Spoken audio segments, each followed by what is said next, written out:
Thorne found himself leaning in, his lips meeting Liam's in a kiss that was both tender and explosive. It lasted only seconds, but it changed everything. Everett Thorne's journey to becoming the principal of Westfield High was one of dedication and perseverance. Born and raised in a working-class family just outside of Millbrook, Everett had always been driven by a thirst for knowledge and a desire to make a difference in his community. As a child, Everett was a voracious reader, often found with his nose buried in books about history, science, and literature. After graduation, Everett returned to Millbrook, eager to give back to the community that had shaped him. He started as a history teacher, quickly gaining a reputation for his engaging lessons and genuine care for his students' success.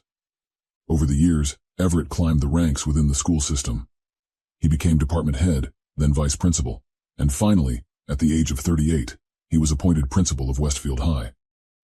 The community celebrated his achievement, seeing it as a testament to the power of hard work and dedication. In his personal life, Everett had always been something of an enigma. He never married, citing his devotion to his career as the reason.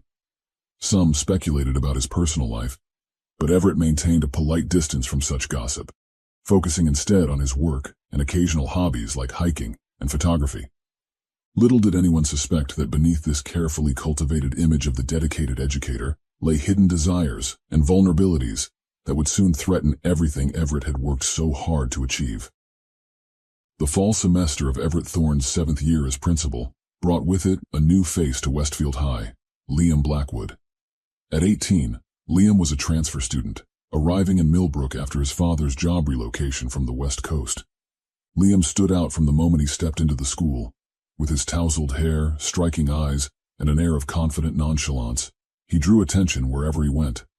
Unlike many newcomers who struggled to fit in, Liam seemed to navigate the social waters of Westfield High with ease, quickly becoming a topic of interest among students and staff alike. Academically gifted and charismatic, Liam soon caught the eye of his teachers. His insightful comments in class and thought-provoking essays marked him as a student of exceptional promise. It wasn't long before word of this remarkable new addition reached Principal Thorne's office. Their first meeting occurred during a routine welcome interview that Thorne conducted with all new students.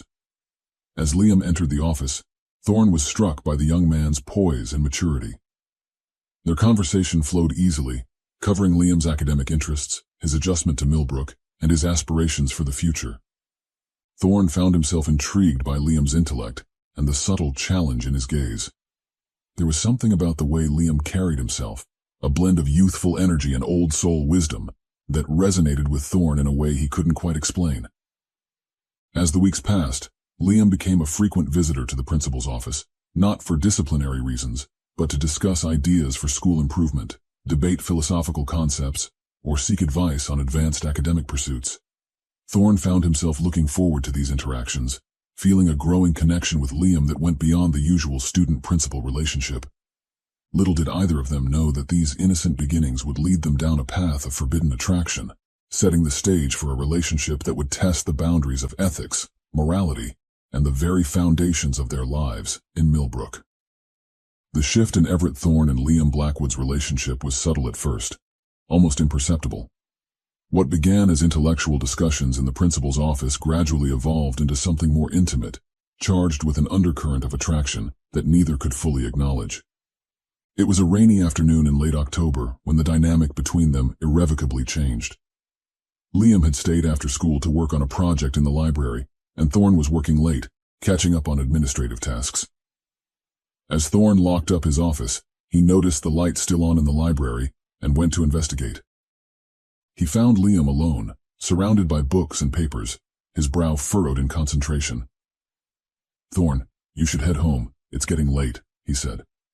Liam looked up, a mix of surprise and something else, something electric, in his eyes. "I lost track of time," he replied, his voice low. "Would you mind giving me a ride home? The rain's pretty heavy." Thorne hesitated for a moment, aware of the impropriety, but convinced himself it was a harmless request. The drive was quiet, filled with a tension neither of them could name. As they pulled up to Liam's house, the young man turned to Thorne. "Thanks for the ride, Mr. Thorne.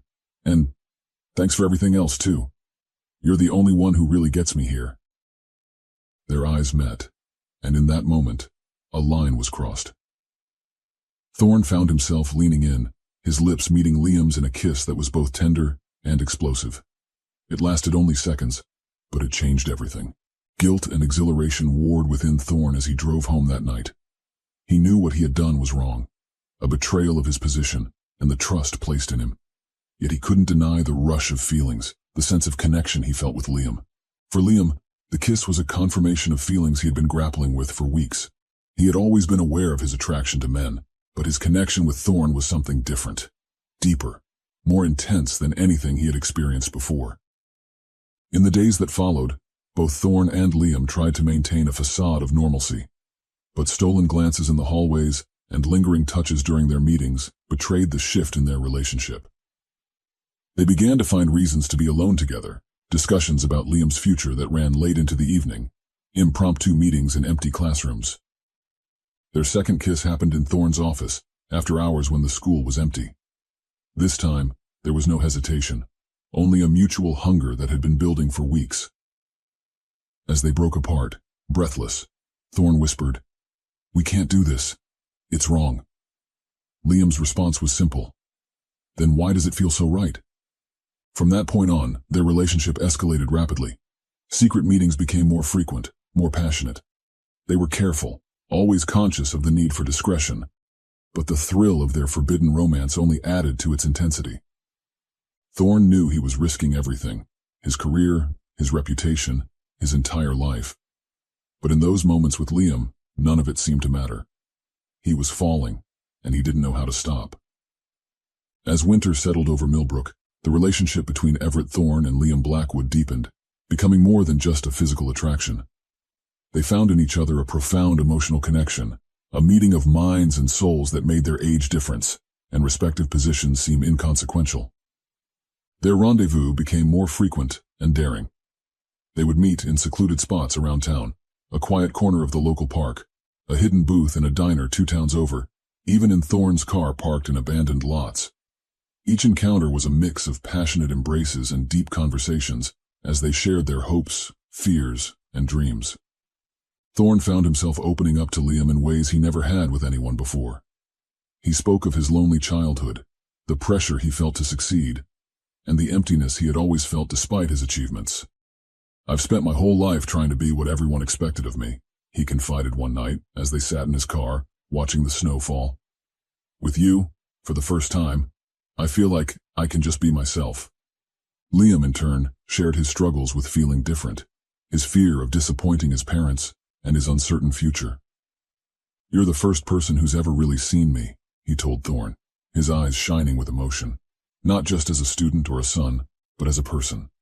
As their emotional intimacy grew, so did the complexity of their situation. Thorne began to feel a growing sense of protectiveness towards Liam, wanting to shield him from the harsh realities of the world. At the same time, he was acutely aware of the power imbalance in their relationship, the way his position of authority could be seen as manipulative. Liam, for his part, vacillated between feeling mature beyond his years in Thorne's company and being reminded of his youth and inexperience. There were moments when the weight of their secret felt overwhelming, and he longed for the simplicity of a normal teenage relationship. Despite these challenges, they clung to each other, finding solace and excitement in their stolen moments together. They created a world of their own, separate from the judgments and expectations of Millbrook. In this private realm, they were just Everett and Liam, 2 souls who had found each other against all odds. But as their relationship deepened, so did the risks they were taking.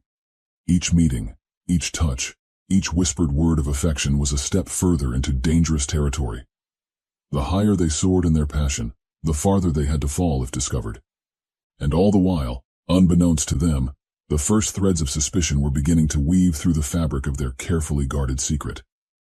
As winter gave way to spring, the initial euphoria of Everett Thorne and Liam Blackwood's relationship began to be overshadowed by a growing sense of paranoia.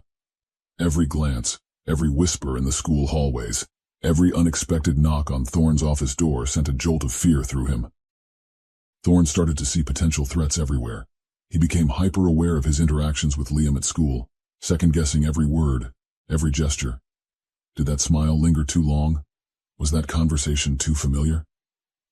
He found himself constantly looking over his shoulder, convinced that at any moment, their secret would be exposed.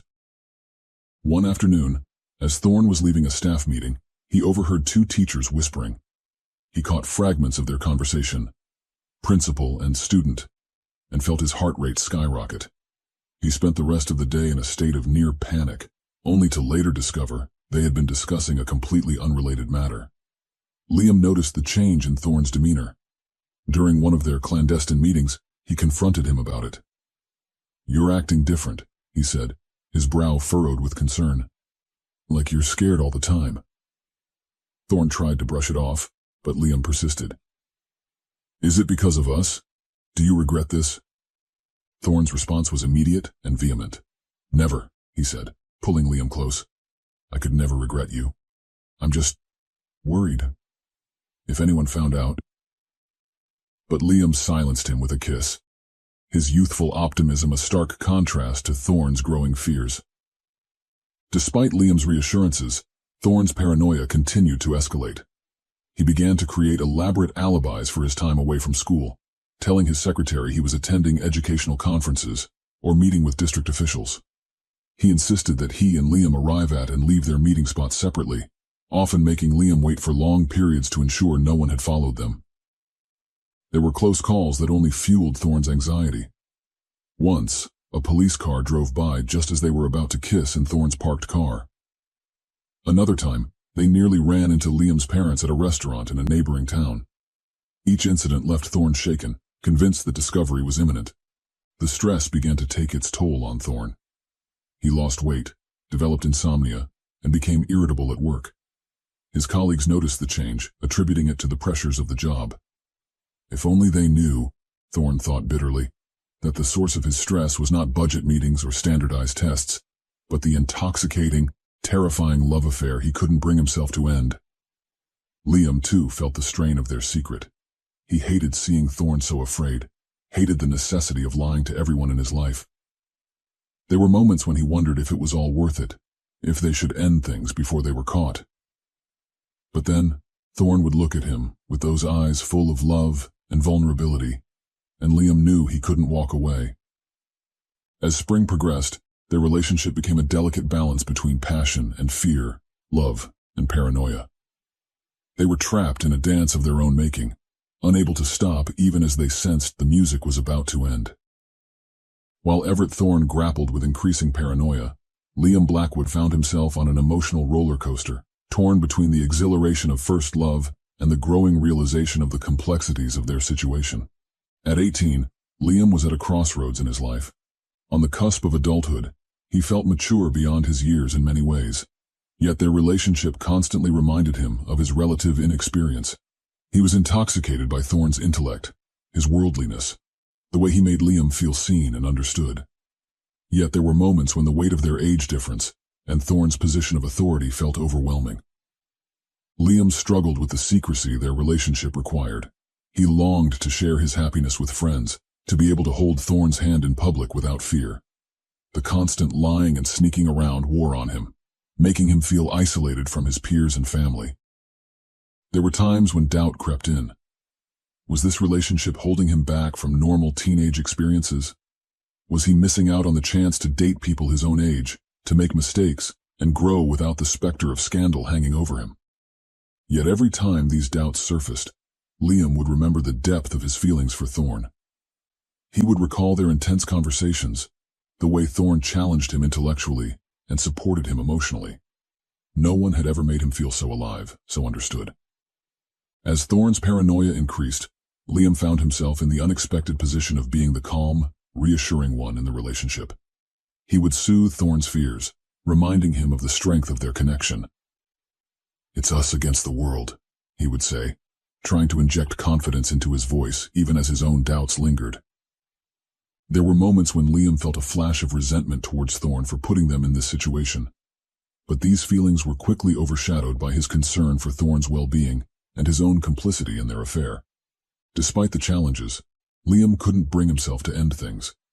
The intensity of his feelings for Thorne, the sense that this was a once-in-a-lifetime connection, overrode his misgivings. He convinced himself that if they could just make it to the end of the school year, when he would no longer be a student, everything would be easier.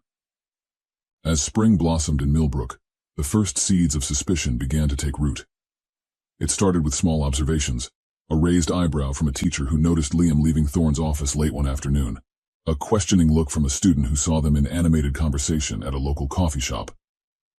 Francine Delacroix, the sharp-eyed school secretary, was the first to piece together the subtle changes in Principal Thorne's behavior. She noticed his increasingly erratic schedule, the way he would sometimes rush out of the office with flimsy excuses, and the frequent visits from Liam Blackwood. One day, while organizing files in Thorne's office, Francine came across a handwritten note that had fallen behind the desk. The contents were vague, but the tone was unmistakably intimate. Though it was unsigned, the handwriting looked suspiciously like Liam's. Troubled by her discovery, Francine confided in her friend, biology teacher Harriet Simmons. Harriet, initially skeptical, began to pay closer attention to the interactions between Thorne and Liam. She noticed the lingering glances, the way they seemed to gravitate towards each other at school events. As whispers began to circulate among the staff, Thorne's paranoia proved to be somewhat justified. His changed demeanor had not gone unnoticed, and now people were starting to connect the dots. The turning point came when an anonymous tip was called into the school board. The caller, whose voice was disguised, claimed to have evidence of an inappropriate relationship between Principal Thorne and a student. Though no names were mentioned, the implication was clear. The school board, bound by policy and law, had no choice but to launch a discreet investigation. They brought in Gloria Fenton, a retired detective known for her discretion and thoroughness, to look into the matter. Fenton began her investigation quietly, interviewing staff members under the guise of a routine school evaluation. She observed Thorne and Liam from afar, noting their body language and interactions. She combed through school records, looking for any irregularities in Thorne's schedule or Liam's academic history. As the investigation progressed, the atmosphere at Westfield High grew tense. Staff members, sensing that something was amiss, became guarded in their conversations. Students picked up on the change, and rumors began to fly. Thorne, his worst fears seemingly coming true, became increasingly agitated. His attempts to act normally only made him appear more suspicious. Liam, noticing the changed atmosphere and Thorne's deteriorating state, felt a growing sense of dread. Neither of them realized how quickly their carefully constructed world was about to come crashing down around them. As Gloria Fenton's investigation deepened, the carefully woven tapestry of lies surrounding Everett Thorne and Liam Blackwood began to unravel thread by thread. Fenton's methodical approach yielded results. She uncovered discrepancies in Thorne's reported whereabouts on several occasions. Interviews with gas station attendants and motel clerks in neighboring towns provided circumstantial evidence of Thorne's presence with a young man matching Liam's description. The detective also discovered that Liam's academic record showed a suspicious improvement since his arrival at Westfield High, particularly in subjects where he had previously struggled. This raised questions about possible preferential treatment. As evidence mounted, Fenton decided it was time to confront Thorne directly. She requested a meeting, ostensibly to discuss her findings on the school's overall performance. Thorne, sensing the walls closing in, agreed with reluctance. The meeting was tense from the start. Fenton's pointed questions about his relationship with students, particularly Liam, caused Thorne to stumble over his words. His usually composed demeanor cracked, revealing flashes of panic and guilt. "Fenton, I don't know what you're implying, but I assure you, my relationship with all students is entirely professional," Thorne insisted, his voice strained. Fenton merely raised an eyebrow, laying out the evidence she had gathered. With each revelation, Thorne's facade crumbled further. Meanwhile, Liam was facing his own interrogation. Fenton had arranged to speak with him under the pretense of discussing his academic achievements. But as the conversation progressed, Liam found himself struggling to maintain the lies he and Thorne had crafted. "Liam, I need you to understand the seriousness of this situation," Fenton said gently but firmly. "If there's anything you need to tell me, now is the time." Liam, torn between his loyalty to Thorne and the crushing weight of their secret, broke down. In a moment of emotional turmoil, he confessed to the affair. The news of Liam's confession hit Thorne like a physical blow. When confronted with this information, he finally admitted to the relationship, his voice barely above a whisper as he recounted how it had begun and progressed. As word of the investigation's findings spread, the Westfield High community reacted with shock and disbelief. Parents demanded answers, students gossiped incessantly, and the school board called an emergency meeting. Thorn was immediately placed on administrative leave pending a full hearing. Liam, despite being a legal adult, was offered counseling and support services. Both found themselves at the center of a storm of controversy and judgment. The scandal exploded beyond the confines of the school. Local media picked up the story, and soon Millbrook found itself under the spotlight for all the wrong reasons. Reporters camped outside Thorn's house in Westfield High, hungry for any new developments. In the midst of the chaos, Thorn and Liam were kept apart, forbidden from contacting each other.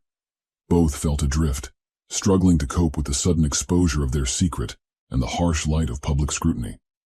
As the story unfolded in the media and the community grappled with the shocking revelations, it became clear that the repercussions of their affair would be far-reaching and long-lasting. The full extent of Everett Thorn and Liam Blackwood's relationship came to light in a tense and emotional school board hearing. The small conference room was packed with board members, legal representatives, and key witnesses. The air was thick with tension as Thorn and Liam were called to testify separately. Thorn, looking haggard and defeated, took the stand first. Gone was the confident, respected educator. In his place sat a man broken by his own actions and their consequences. In a voice barely above a whisper, he recounted the progression of his relationship with Liam, from innocent meetings to their full-blown affair. "I know what I did was wrong," Thorn said, his voice cracking. "I betrayed the trust placed in me as an educator and as a leader. I let my feelings override my judgment and my ethical responsibilities." Liam's testimony followed, painting a picture of a young man grappling with complex emotions. He spoke of feeling genuinely cared for and understood by Thorn, but also acknowledged the power imbalance in their relationship. "I thought I was mature enough to handle it," Liam admitted, "but I see now how this situation could be seen as manipulative, even if that wasn't the intent." As the testimonies unfolded, the true impact of their actions became clear. Fellow teachers spoke of feeling betrayed, students expressed confusion and disappointment, and parents voiced their outrage and concern for their children's safety.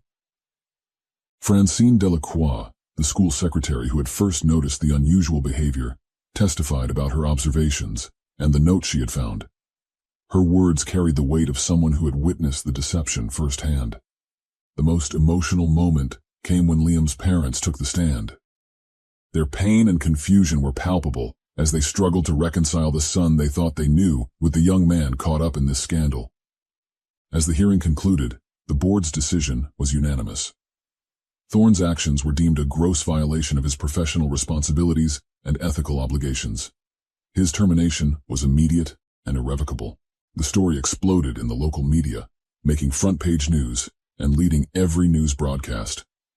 Millbrook found itself under an unwelcome spotlight, with reporters digging into every aspect of the scandal. In the days that followed, the community grappled with the fallout. Trust had been shattered, reputations ruined, and the once respected institution of Westfield High was now viewed with suspicion and disappointment. The aftermath of the scandal sent shockwaves through Millbrook and beyond. Everett Thorn, once a pillar of the community, now faced the harsh consequences of his actions. Criminal charges were filed against Thorn for abuse of his position of authority. Despite Liam being of legal age, prosecutors argued that Thorn had used his role as principal to manipulate and exploit a student. The trial was brief but intense, with both local and national media covering every development. In the end, Thorn was sentenced to 6 months in prison, followed by 5 years of probation. Liam, while not facing legal consequences, grappled with the emotional fallout of the affair. He withdrew from Westfield High, unable to face the stares and whispers of his peers. His parents, struggling to understand and support their son, arranged for him to finish his education through a private online program.